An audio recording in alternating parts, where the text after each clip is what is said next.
A viagem da alma após a morte.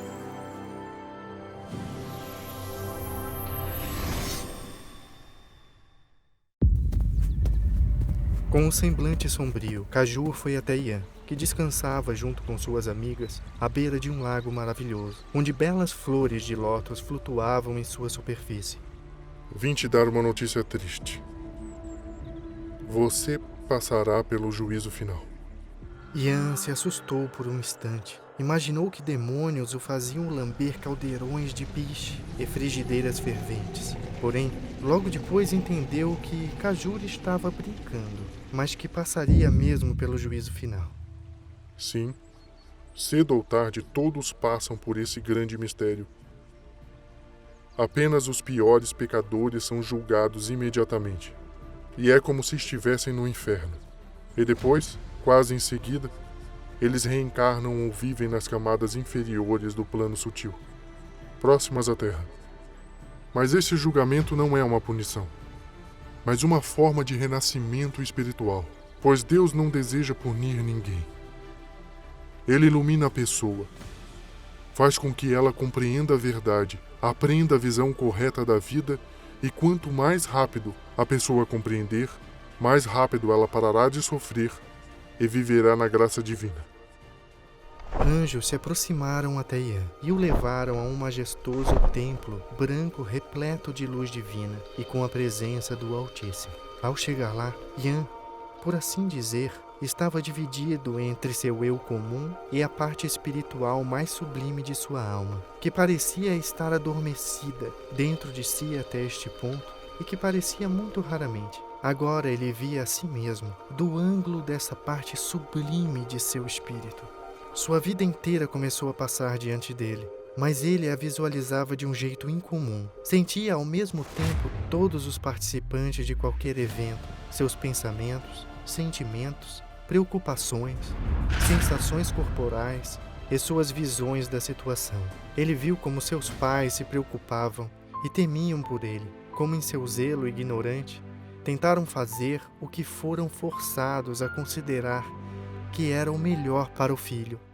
Sentia uma profunda piedade por eles e vergonha pelo seu comportamento rude, por negligenciar o amor e cuidado que lhe davam. Por um lado, viu como defendia sua liberdade, o que considerava certa para si mesmo, e sua individualidade de forma rude e repreensiva. Mas por outro, sentia compaixão por eles e compreendeu que em cada ação eles desejavam seu bem, mesmo quando esse bem era desagradável e invadia sua independência. Ele viu como era levado à escola, forçado a assistir às aulas, como vivia resistindo e atacando qualquer uma de suas tentativas de educá-lo, como sua grosseria era dolorosa e desagradável para eles, e suas constantes acusações de que invadiam sua liberdade e seus interesses. Ian sentiu a dor de seus pais, o quanto se preocupavam com seu destino, o sofrimento causado por suas travessuras tolas e o fato de serem repreendidos por elas na reunião de pais.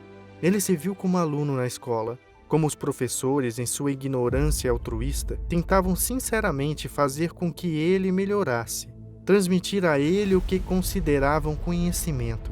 Como era difícil para eles ter que lidar com seu comportamento de resistência e com suas travessuras. Lá está ele, saindo de forma espalhafatosa da aula, após xingar a professora de álgebra, jogando a revista em sua mesa e batendo a porta. Lá está ele com os amigos, colocando cola na cadeira. A professora senta, levanta-se bruscamente, perde o equilíbrio e cai de lado junto com a cadeira.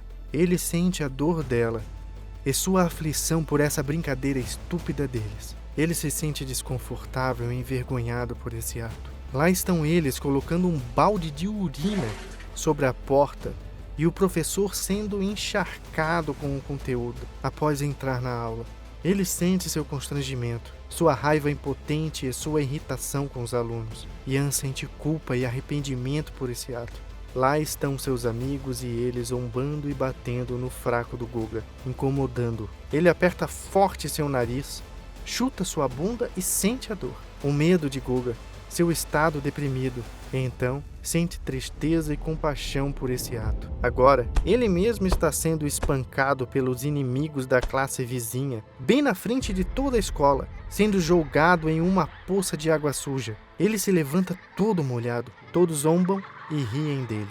Ian sente a autossatisfação por zombarem dele e fica triste porque estão acabando com suas almas, por cultivarem qualidades negativas dentro delas. Aqui está ele, repleto de raiva impotente, imaginando a si mesmo batendo, torturando e mutilando os inimigos. E apesar de ter sido apenas a sua imaginação, ele realmente sentia as dores e os sofrimentos das outras pessoas, de verdade, mas de uma forma mais branda do que na realidade. Ele sentiu remorso por ter permitido que a malícia e a vingança o dominassem, e ter se permitido imaginar todas essas cenas cruéis. E então fez amizade com Ina. Ele só queria sexo, mas ela procurava um amor para toda a vida. Ele se deu conta de que a usava apenas para sexo, e que não sentia nada por ela além de possessividade e um ciúme sem fundamento. Não existia amor sincero. Ele sentiu como ela afundava em si mesma, suas preocupações, seus pensamentos constantes sobre ele, seu cuidado e a frieza e indiferença que sentia em relação a ela, suas constantes preocupações e palavras ofensivas que ela sentia profundamente, e como ela sofria por não receber dele qualquer amor e ternura que ela queria. E quando ele a traiu com uma moça no banheiro, em uma festa regada a bebida, quando ela descobriu e se sentiu mal, começou a chorar. Ele pouco se importou com ela e foi embora, nem tentou acalmá-la. Ele sentiu todos os pensamentos dela, todos os sofrimentos, via o mundo pelos olhos dela e se sentiu péssimo, pois não conhecia e não entendia em nada a pessoa que estava ao lado dele. Na época, ele não conseguia entender como ela aguentava seus atos, sua indiferença e grosseria, e agora sentia o apego dela a ele. Via que ele era a pessoa mais próxima e amada que ela tinha. Ele ficou muito mal por ter agido de forma tão desalmada com ela, e sem entender e nem corresponder aos sentimentos dela. Como é que ela aguentava todas as atitudes ruins e ofensivas dele? Ele sentia uma profunda compaixão por ela, por ter se envolvido com uma pessoa tão idiota e insensível quanto ele. Nem conseguia entender como era possível amá-lo, aguentar tudo que ele fazia. E ele viu a grande necessidade que ela tinha de amar alguém, estar ao lado de um homem, de ter um parceiro. Viu pela primeira vez a si mesmo e ao mundo pelos olhos de uma mulher. E ficou surpreso com o quanto a sua percepção era diferente da dela. Para ele, ela era apenas uma entre várias que usava para saciar a sua luxúria. E era assim apenas que ela mesmo se insinuava, porque era conveniente para ele, porque queria ser como todo mundo. Dizem que todo mundo tem uma namorada e ele também tinha. E para ela, ele era a pessoa mais próxima e querida que ela tinha, em quem ela estava sempre pensando, e ele nem prestou atenção a essas coisas. Observava o que ele dizia, como respirava, como seu coração batia quando eles dormiam juntos. Ele via nela apenas uma garota bonita, que sempre aceitava transar com ele e corria atrás dele como um cachorrinho. Ele não tinha interesse nenhum em suas emoções, pensamentos e seu mundo interior. Vivia apenas pela sua própria visão. E no fim, a machucou tanto com seu suicídio que ela sentia que tinha morrido junto com ele. Ele nem sabia e nem imaginava o quanto ela havia sofrido com o relacionamento deles e sua morte. Ele ficou muito triste com sua insensibilidade, sua falta de coração e desrespeito pela pessoa que tanto o amava, que era tão apegada a ele. Ele sentiu que era completamente indigno e inadequado para ter um relacionamento assim, que era digno apenas de condenação e desprezo da parte dela e de todas as pessoas. Foi sufocado pelas lágrimas de arrependimento, por sua atitude insensível, sem coração e rude para com todas as pessoas, pelo seu egoísmo, por pensar apenas em si mesmo e por negligenciar os sentimentos e desejos dos outros. Da sua atitude com seus amigos e conhecidos, ele viu sua constante arrogância e soberba, sua dolorosa comparação de quem é mais legal, quem tem mais dinheiro, quem tem roupas mais estilosas, Sua inveja de quem, pelos padrões de uma sociedade doente, acabou se saindo melhor, tornou-se mais bem-sucedido, mais inteligente, mais rico, tem mais namoradas legais, tem um carro melhor. Ele viu a natureza fictícia dessas comparações, como elas eram tolas e impostas por meio de filmes, conversas, pelo desejo constante de superioridade sobre os outros, o desejo estúpido de ter todos os símbolos do sucesso impostos por propagandas, programas de TV, conversas com aquelas mesmas pessoas preocupadas em terem prestígio e serem descoladas, assim como ele. A vontade constante de querer ser como os protagonistas mais legais de filmes, ou pessoas de seu círculo de amizades. Ele se sentia ridículo e envergonhado por ter se envolvido em jogos tão estúpidos de frieza, inveja e comparação. Ao mesmo tempo em que se considerava especial, o mais inteligente, livre das convenções da sociedade, pois havia sido totalmente tecido a partir dessas convenções, parecido com todos os outros rapazes de seu círculo. Por ter sido um completo idiota, um papagaio que repete o que os outros dizem, um macaco que imita tudo que vê. Ele percebeu que não podia mais ser aquele idiota, pois estava enojado, horrorizado consigo mesmo, e porque também sabia como ser diferente, como mudar. Ele não queria mais viver dessa forma, mas não sabia como mudar tudo de uma vez. Sentiu horror e vergonha de seu ser. Ian se dirigiu ao anjo. Eu vi que o pecado não é um ato da pessoa, mas um processo negativo e destrutivo que existe em nossa psique e na alma e que leva a atos ruins, mas que influencia com muito mais frequência os pensamentos e emoções dolorosas, que é como uma doença no corpo físico. Sim, que praticamente todas as doenças crônicas do corpo são resultado de processos destrutivos na alma. Eu vi em mim uma pessoa gananciosa, ciumenta, vingativa, ofensiva, covarde e condenadora, e a princípio um orgulho aparentemente agradável, mas egoísmo e complacência que depois se transformaram em sofrimento na alma. Se virem que alguém é mais legal, ou que não te deram algo, que não deu certo do seu jeito, eu vi que por causa desses processos negativos, eu não conseguia ser feliz, ficar na graça e no amor que Deus havia me dado a princípio. O que eu preciso fazer para acabar com essas influências doentias na minha psique e encontrar a alegria, a inspiração, o estado sublime inerentes a uma alma sadia. Antes de mais nada, você precisa enxergar todo o espectro de condições negativas em si mesmo e reconhecer que elas são ruins, já que elas existem enquanto a pessoa pensar que tê-las é algo normal, que não se pode viver sem elas.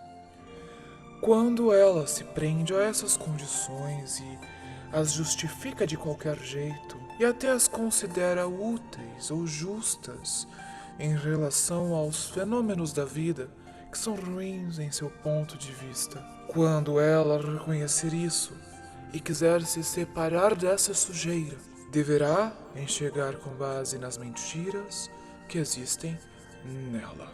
Talvez ela pense ter o direito de ser má se os outros não fizerem o que ela quer, que alguém lhe deve algo, que todos devem tratá-la de uma determinada maneira, ou exalta, elogia a si mesma tentando agradar o seu centro de prazer, e depois se irrita quando ninguém a reconhece, não a acha tão grandiosa assim. Ou ela começa a imaginar ou a se lembrar de várias situações negativas e começa a ter medo de que elas aconteçam, fica desanimada ou se irrita com todos. ela começa a suspeitar e desconfiar daquelas pessoas que supostamente poderiam reivindicar o seu lugar ou posição, sem entender que aquilo foi lhe dado temporariamente por Deus e que também pode lhe ser retirado. Quando você ver todas essas mentiras e as expor, não cederá a elas. Vai substituí-las por pensamentos positivos e corretos e se livrará de seus pecados e poderá estar naquele estado de bem-aventurança infinita que Deus originalmente concedeu à sua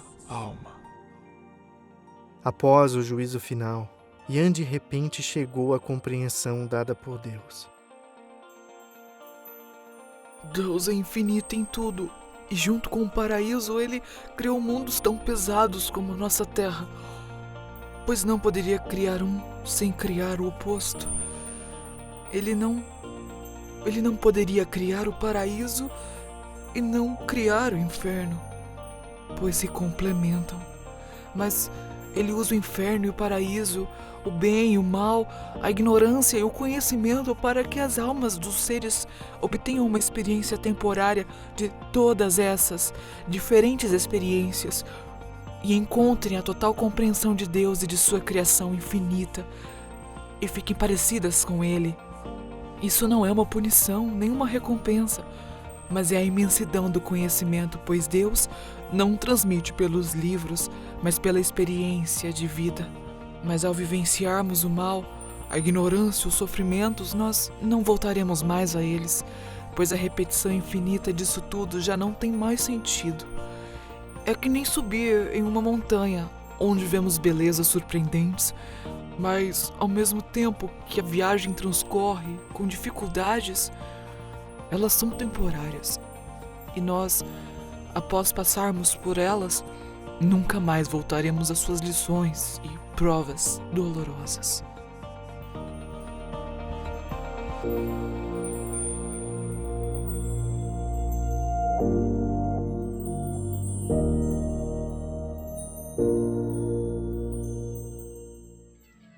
O cartoon é baseado no livro A Viagem da Alma Após a Morte. Encontre A Viagem da Alma Após a Morte no website amazon1.org/books. Conheça práticas interessantes e conhecimentos espirituais nos websites de nossos parceiros. Você encontrará detalhes na descrição do vídeo.